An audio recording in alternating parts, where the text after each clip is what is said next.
Sinta-se à vontade entre nós. Tive o privilégio e a honra de ser colega de classe do Eleuí. Ele melhorou bastante, era um bagunceiro, mas... Umas bagunças de vez em quando alegra, né, o ambiente, não é, irmãos? Quero dar um bom dia para a igreja. É uma alegria muito grande estar aqui. Eu confesso para os irmãos que quando o pastor Celso, ele, através da igreja, enviou-me aquela carta, eu lutei bastante, conversei muito com Deus, porque é uma decisão muito importante. Mas depois, pastor, de fazer alguns alinhamentos meu com Deus, eu decidi aceitar esse convite de estar aqui com os irmãos. Portanto, eu quero agradecer à igreja, através do pastor, por esse convite.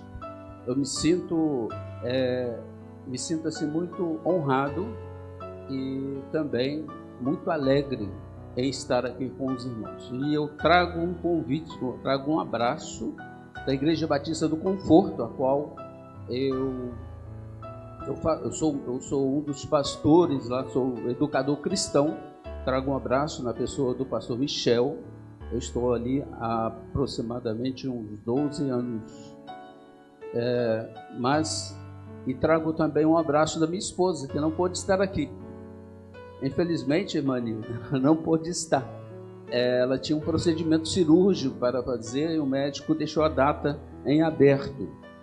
E na semana retrasada ele ligou dizendo que seria quarta-feira. Nós tentamos mudar, mas infelizmente ele falou que se não fosse quarta-feira, somente no ano que vem.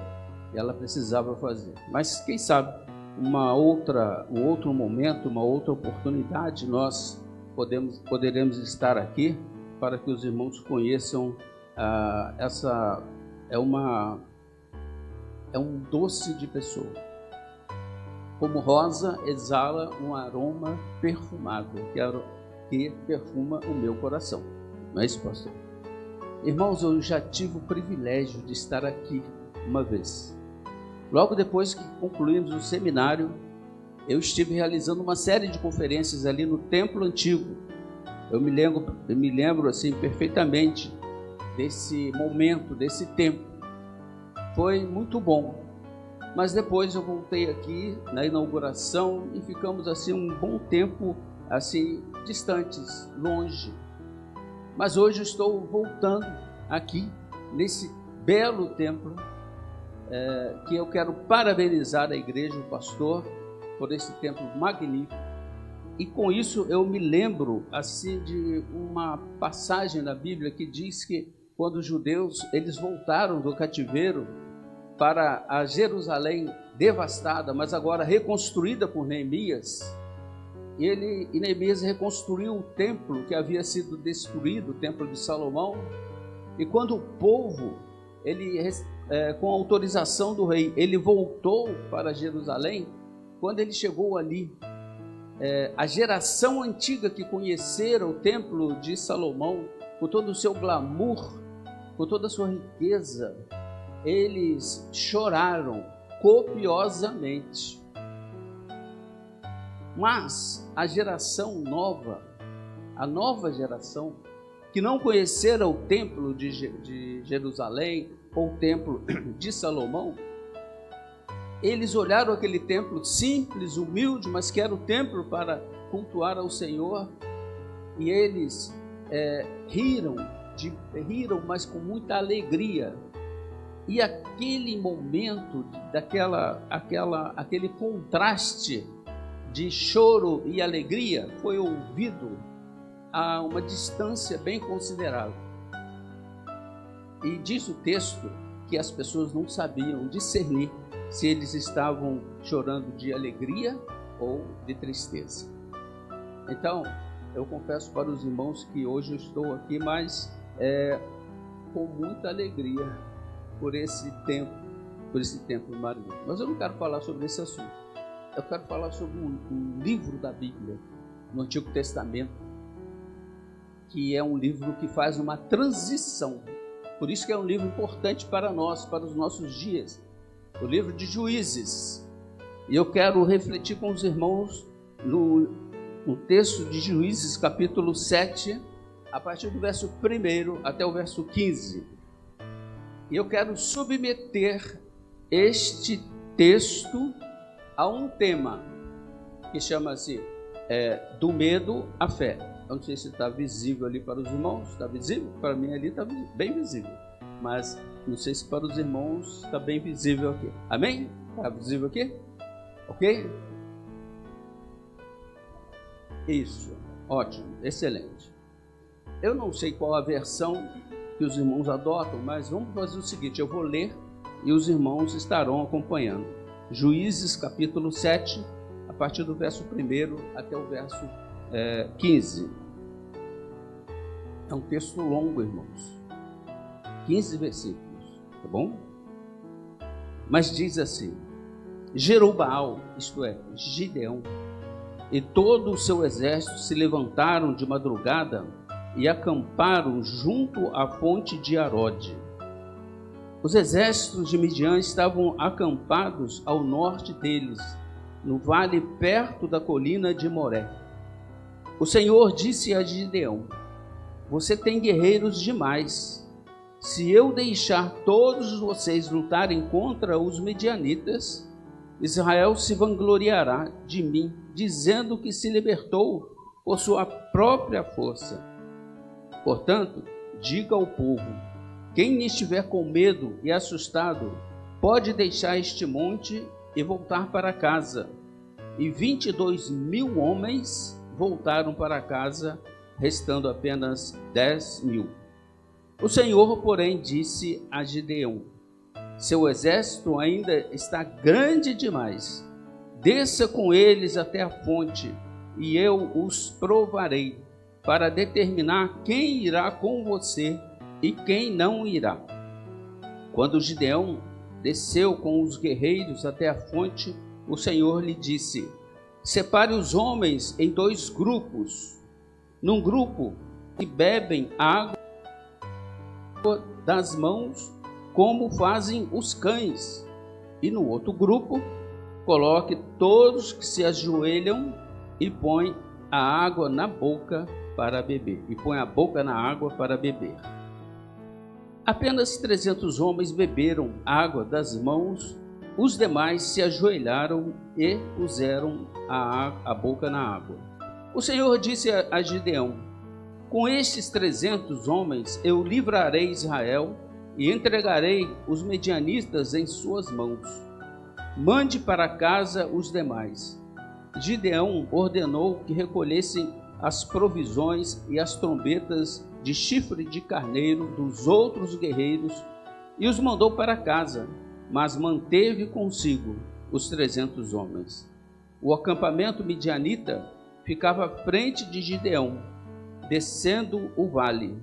Naquela noite, o Senhor lhe disse: Levante-se, desça ao acampamento dos medianitas, pois eu os entregarei em suas mãos.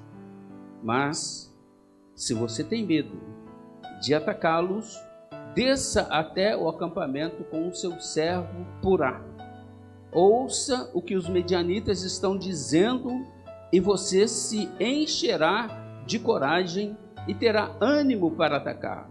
Então Gideão e seu servo Purá desceram até os limites do acampamento. Os exércitos de Midian, de Amaleque e dos povos do leste cobriam o vale com uma nuvem de gafanhotos. Seus camelos eram tão numerosos como os grãos de areia da praia, impossíveis de contar. Gideão aproximou-se no exato momento em que o homem contava um sonho a seu amigo. O homem disse: Tive um sonho no qual um pão de cevada veio rolando para dentro do acampamento midianita. Então bateu numa tenda e ela virou, desmontando-se. O amigo respondeu: o sonho só pode significar uma coisa.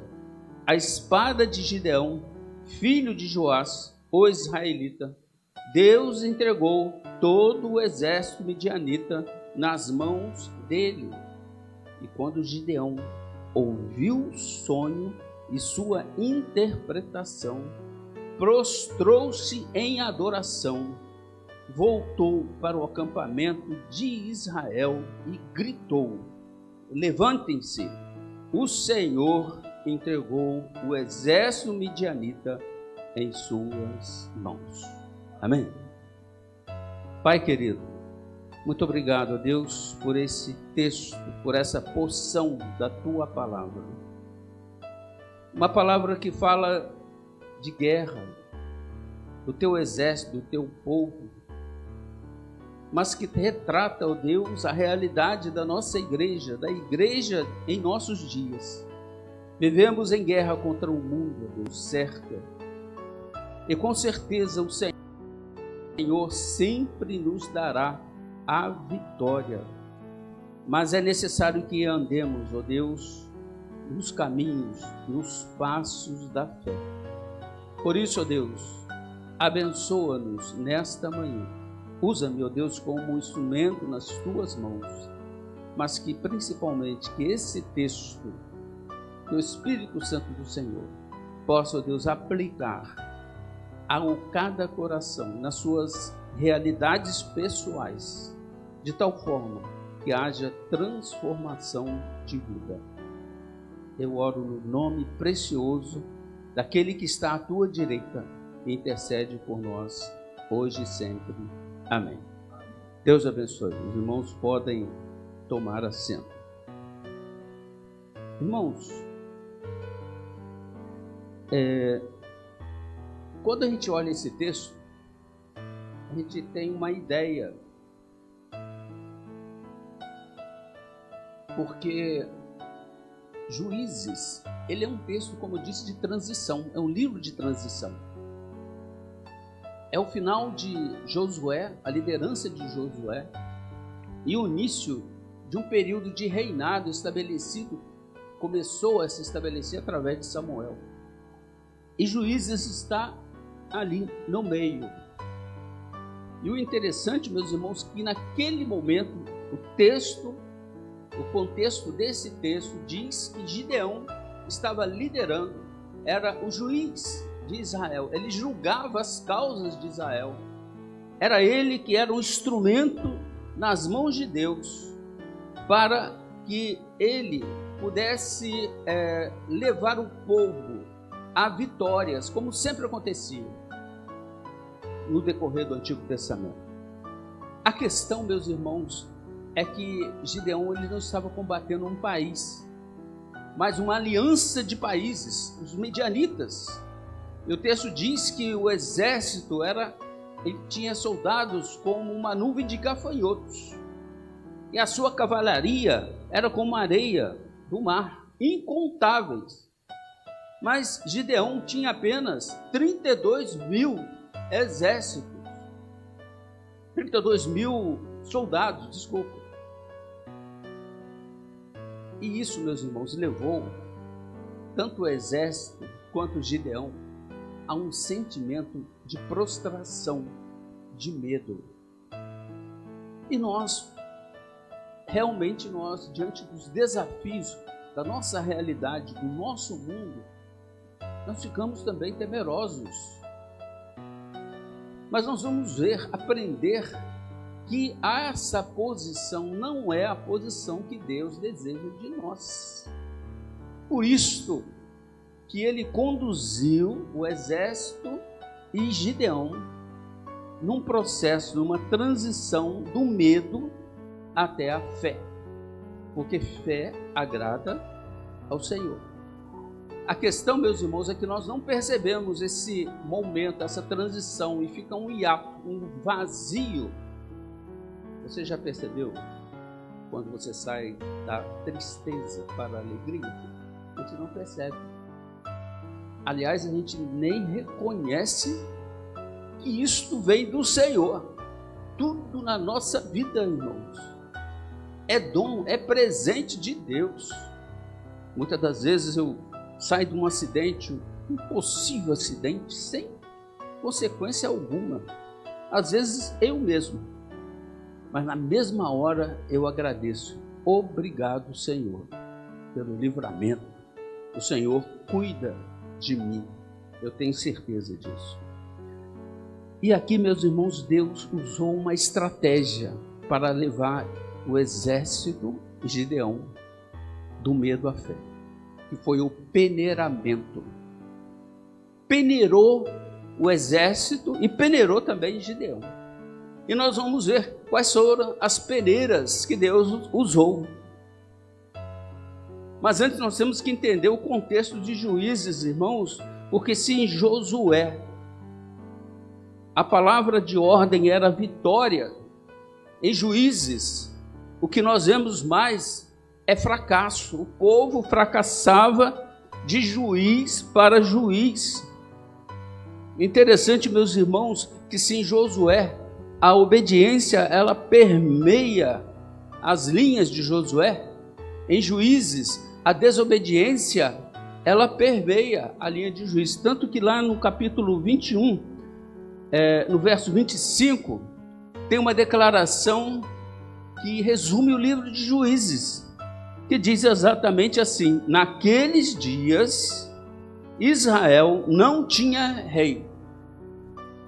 Aí vem a declaração: cada um fazia o que parecia certo a seus próprios olhos.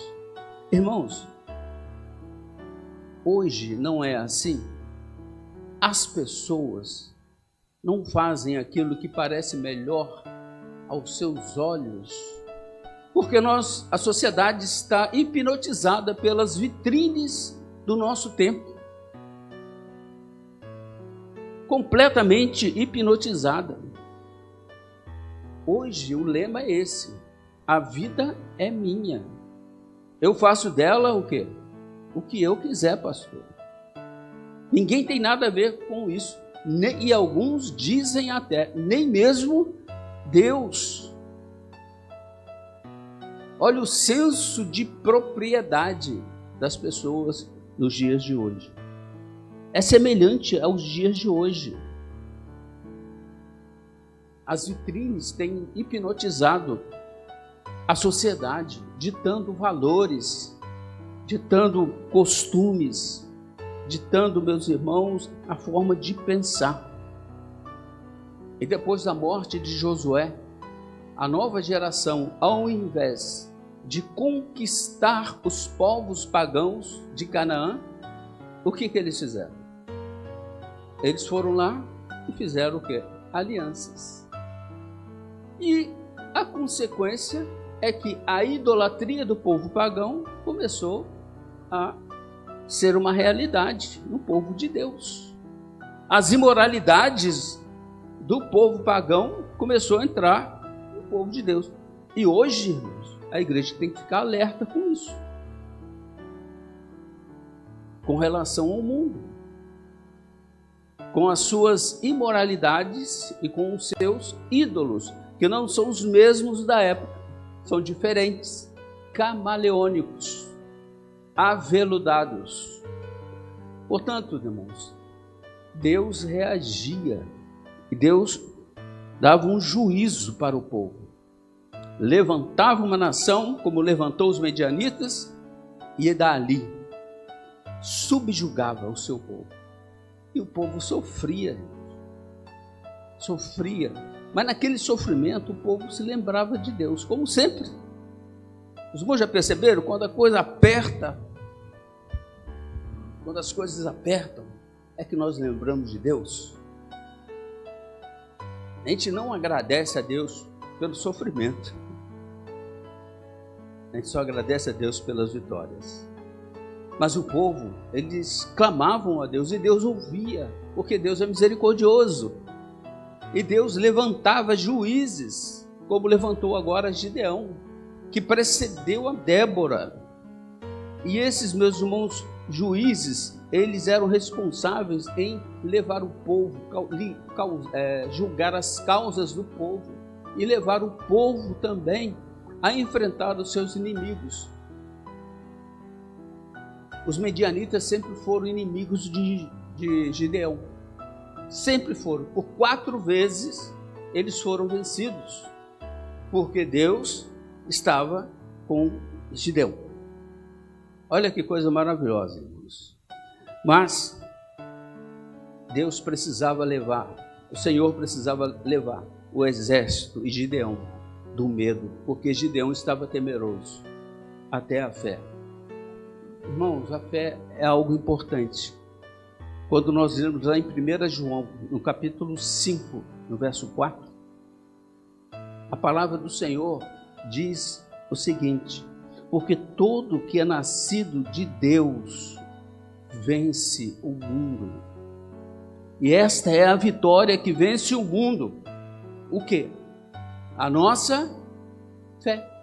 A nossa fé. Deus queria levar Gideão e o exército até este ponto, mas precisava passar por algumas peneiras. Você já foi peneirado na vida? Não. Se não, pastor, me permita, né, que Deus trabalhe na vida de todos, inclusive na minha, para sermos peneirados por Ele. E a primeira peneira que Deus passou foi a peneira da vanglória, no verso 2. No verso 2 diz exatamente o seguinte, ali não está bom para ler, né? Não está muito claro, mas diz o seguinte: o Senhor disse a Gideão: vocês têm guerreiros demais. Se eu deixar todos vocês lutarem contra os medianitas, Israel se vangloriará diante de mim, dizendo que se libertou por sua própria força. É aquilo que eu falei, irmãos. A vanglória, aliás, a nossa natureza, ela adora a vanglória, porque tira de centro o Senhor. A glória é toda minha e não do Senhor, das pequenas às grandes coisas. Interessante, meus irmãos, que o Senhor foi muito objetivo com Gideão. Se eu deixar, ele disse, vocês têm guerreiros demais. Isso não pode acontecer. Eu já decidi que eu lhe darei a vitória, mas não com esse número de guerreiros. Tem guerreiro demais. Irmãos, o Senhor, Ele conjugou aqui aquele verbo, reduzir. Ele reduziu drasticamente o número de exércitos, de soldados, para que o povo, para que os exércitos pudessem enfrentar os desafios da fé, para que eles pudessem superar os seus limites, inclusive sobre a batuta de Gideão. A peneira da fé, irmãos, ela retém a vanglória, mas ela deixa passar a humildade. A peneira da fé, ela retém o egoísmo, porque isso não agrada a Deus, está fora do padrão de Deus, mas ela deixa passar a dependência a Deus. A peneira da vanglória, irmãos, ela retém aquilo que desagrada a Deus, mas ela não retém a percepção espiritual, que isso agrada a Deus. Se é uma coisa que eu tenho lutado comigo, é no sentido de melhorar a minha percepção espiritual das minhas realidades, do mundo que me cerca. Porque nós olhamos muito no horizontal, nós somos orientados pelas vitrines da vida, mas nós esquecemos que o Senhor é o Senhor que sabe, que vê, enxerga o passado, enxerga o futuro no tempo presente. A gente esquece. Então essa percepção de que viver um dia de cada vez, como Jesus disse, basta o seu dia, cada dia o seu mal, é muito bom. E deixar o amanhã, porque o amanhã pertence ao Senhor. Portanto, irmãos, essa foi algo assim muito importante, um desafio muito importante para aqueles soldados. Eu não sei como que Gideão recebeu essa ordem. Você tem soldados demais. Imagine, né, pastor? Deus falar com o pastor, você tem membros demais da igreja, é mais ou menos assim.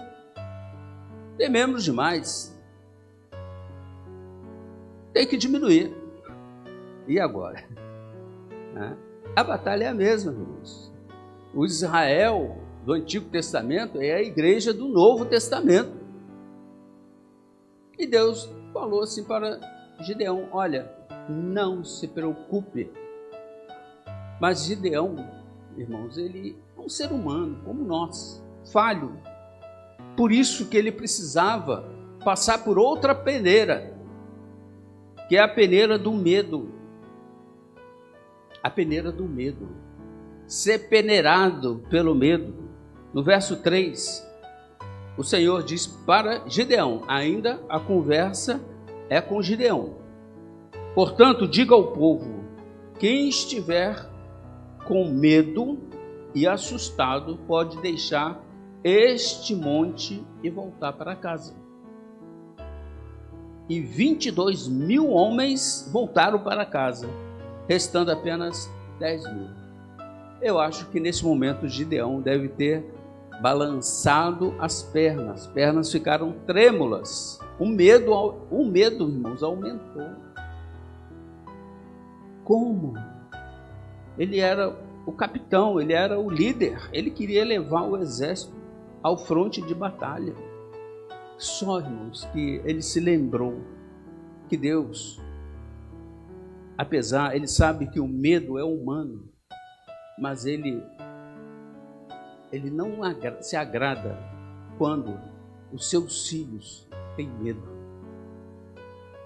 Olhe lá o que diz Deuteronômio 28. Olha só o que Deus diz.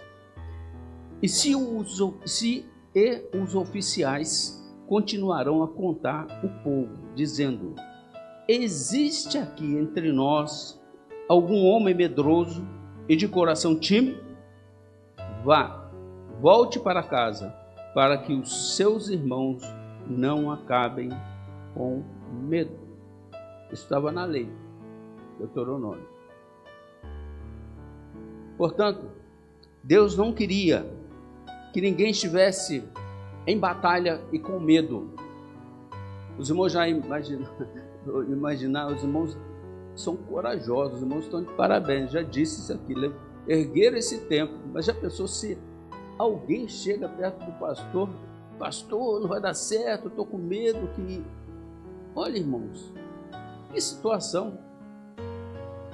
Qualquer um de nós, se nós ficarmos com medo na obra, na causa do Senhor, nós vamos parar, vamos retroceder e não vamos caminhar em direção aos passos, ao rumo da fé.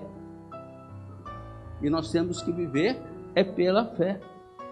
E aqui, meus irmãos, nós aprendemos algumas lições interessantes sobre medo. Haja vista que o medo, ele é humano. É humano. Mas o medo, irmãos, de acordo com o texto, de acordo com a ordem do Senhor para Gideão, mande para casa quem estiver com medo. Por quê? Qual a razão disso? Porque o medo, ele é contagiante. Ele contagia as pessoas. O medo, você já teve medo? Quem não teve medo? Todos nós. Todo ser humano tem medo. Mas saiba que o medo, ele é contagiante. O medo, ele nos aprisiona na zona de conforto, na nossa zona de conforto. E o resultado é que nós paramos na fé. A igreja para. ou retrocede. Isso eu vi acontecer durante e depois da pandemia. Muitos irmãos pararam ou retrocederam. Mas Deus fez uma peneirada e a igreja está avançando pela fé. Amém por isso. Mas uma questão muito importante, já que sentir medo é humano, e aqui vai uma deixa para você: não permita que o medo domine você. Assim como você não deve permitir que o pecado domine você, não permita que o medo domine você, apesar de ser humano, apesar de termos uma natureza pecaminosa, mas não podemos permitir que o pecado tenha domínio. Para isso, nós precisamos permitir que o Espírito Santo de Deus atue em nós, domine, conduza-nos. É que nós não gostamos, muitas das vezes. Nós queremos olhar mais para o eu, o egoísmo, somos um pouco egoísta. Irmãos, é humano, extremamente humano ter medo. E aquela notícia que Deus, aliás, a ordem que Deus deu para Gideão, olha, tirou Gideão do centro. Mas o comentarista John Wesley, pensando nesse texto e nesse momento, ele escreveu o seguinte: dê-me um exército de 100 homens que não temem coisa alguma a não ser o pecado e que não amem coisa alguma a não ser Deus, e farei estremecer as portas do inferno. Amém. Interessante. Significa, irmãos, que nós temos um Pai. Os irmãos sabiam? Amém? E todo pai, o que ele faz? Quem é pai é que sabe. Todo pai, o que ele faz com o filho? Protege. Mas ele faz mais do que isso. Ele cuida, que envolve proteção e tudo mais. Então, nós temos um pai, e pai cuida do filho, e nós precisamos aprender a cada dia a descansar nos cuidados do pai. Nós temos que aprender. A questão é que nós não aprendemos isso. Irmãos, a peneira do medo, ela retém o medo, mas ela não retém a confiança, a dependência do Senhor. Retém o medo, mas não retém a prontidão, a ousadia, a coragem. E o desafio é exatamente este. Será que você está sendo, a sua vida está passando, o medo está passando direto ou está sendo peneirado por Deus? Porque isso depende de nós também. Gideão chegou e disse: olha, quem está com medo? Levantou a mão, vão para casa. É melhor vocês em casa do que aqui. Soldado com medo não ganha guerra. Mas o Senhor passou também o exército por uma outra peneira. E essa é uma peneira mais inteligente. O mecanismo é mais inteligente, que é a peneira da coragem, do verso 5 até o verso 7. Diz assim: Deus dá uma ordem para Gideão levar o exército em grupos para a fonte, para tomar água. E diz assim: quando Gideão desceu com os guerreiros até a fonte, o Senhor lhe disse: separe os homens em 2 grupos, lambendo-os como fazem os cães. No outro grupo, coloque todos os que se ajoelham e põe a boca na água para beber. Apenas 300 homens beberam a água das mãos. Os demais se ajoelharam e puseram a água na boca. No verso 7, o Senhor disse a Gideão: com esses 300 homens eu livrarei Israel, entregarei os medianitas em suas mãos. Mande-os para casa, os demais. O Senhor deu uma ordem para Gideão: separe o exército em grupos e observe como eles vão tomar água. Se eles se abaixarem no rio, como fazem os animais, tocar a água, a boca na água, como faz o animal, é porque ele está baixando a guarda. Ou seja, não estão preparados para uma possível investida dos inimigos. Separe esses. Mas aqueles que chegarem na fonte, pegarem água com as mãos, permanecerem em pé e lamberem a água como cão, esses separe, porque esses não abaixaram a guarda. Esses estão de prontidão. Interessante. Nós estamos sendo observados a cada momento. O exército não sabia disso. E quando Gideão chega, fala assim: olha, vocês podem ir para casa. Quantos? 9.700 soldados. E só sobraram quantos? 300. Esses 300, meus irmãos, eles ficaram de pé. Eles lamberam a água como cães nas suas mãos. Eles mantiveram a visão de uma possível ameaça. É assim que o crente tem que permanecer.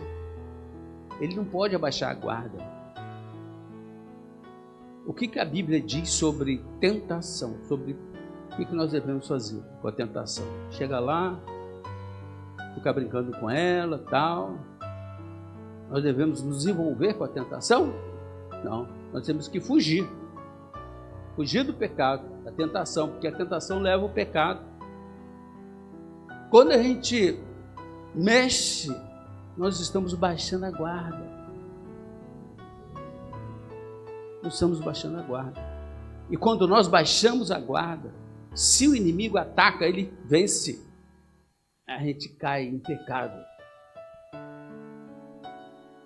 E depois o Espírito Santo, ele vem e diz: olha, você pecou, arrepende, pede perdão a Deus, não faça mais isso. Irmãos, o Espírito Santo ele tem um trabalho muito grande dentro de mim. Eu creio que também dentro de cada um de nós. Amém por isso. Amém. Mas o método de Deus, o método foi simples, despretensioso e fácil de se aplicar. E assim, meus irmãos, aqueles 9.700 soldados voltaram e só com 300 permaneceram. E Deus disse assim: Gideão, agora olha para mim, que a conversa é contigo agora. Com esses 300, olha os soldados, olha os medianitas. É como nuvem de gafanhoto. Seus camelos é como areia do mar. Mas eu estou dizendo: eu entregarei ele nas tuas mãos. Mas e o medo, irmãos? E o medo? Agora faltava acertar a questão com Gideão. E aí, meus irmãos, que Deus passa Gideão na peneira da fé, que é o verso 13 até o verso 15, que diz assim: o Senhor disse para Gideão assim: olha, Gideão, vá até o acampamento inimigo. E Gideão disse: não posso ir. E o medo? Eles saberão que sou eu, e como que será? Mas o texto diz que Gideão se aproximou no momento em que um homem contava um sonho a seu amigo. E o homem disse: eu tive um sonho no qual um pão de cevada veio rolando para dentro do acampamento midianita. Então bateu numa tenda e ela virou.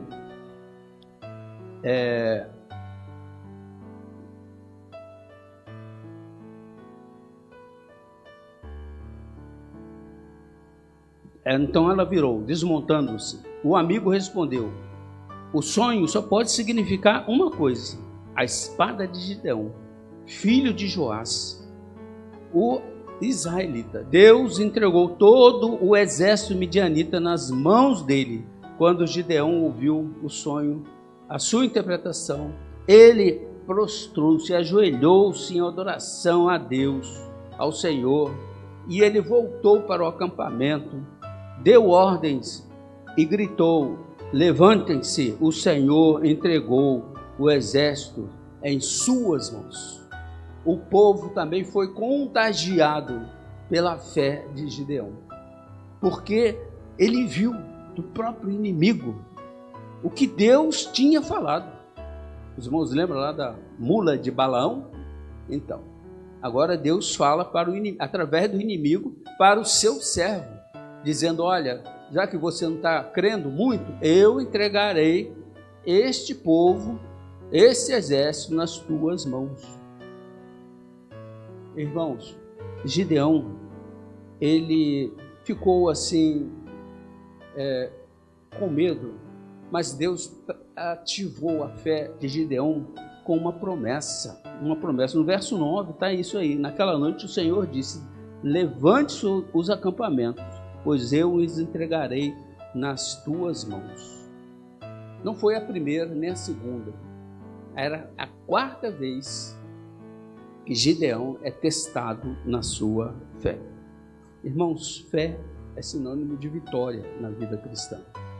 E eu quero concluir a minha fala dizendo o seguinte: na vida nós somos peneirados.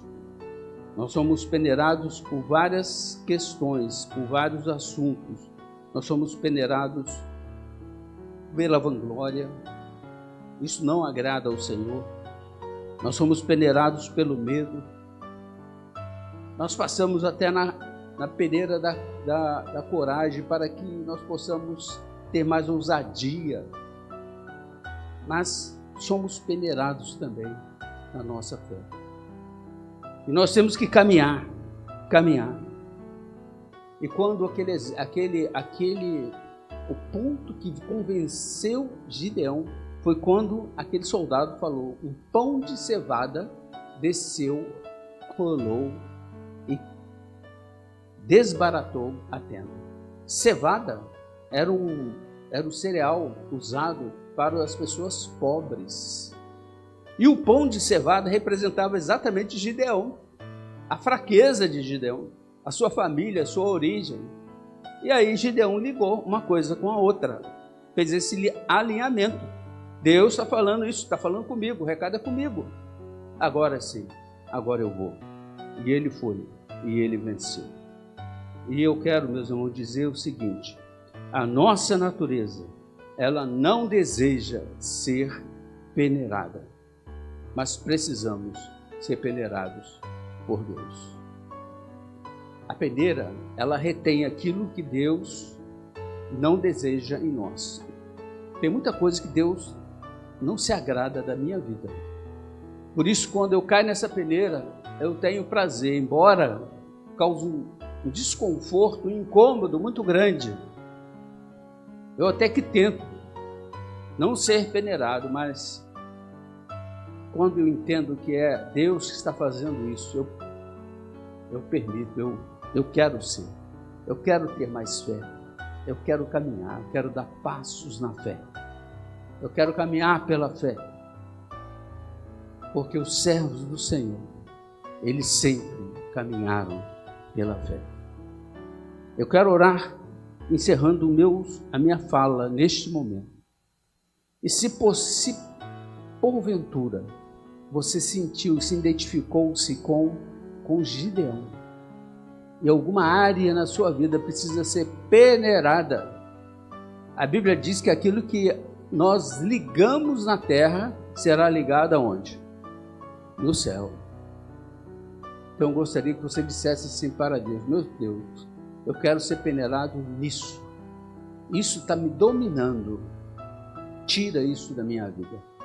Eu quero orar. E se você quiser ficar de pé, fique.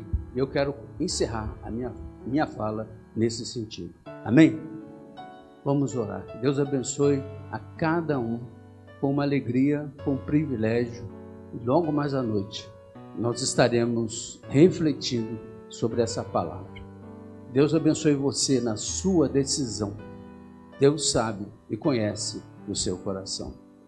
Pai querido, muito obrigado por esse texto, por esse momento, por essa iluminação do Senhor.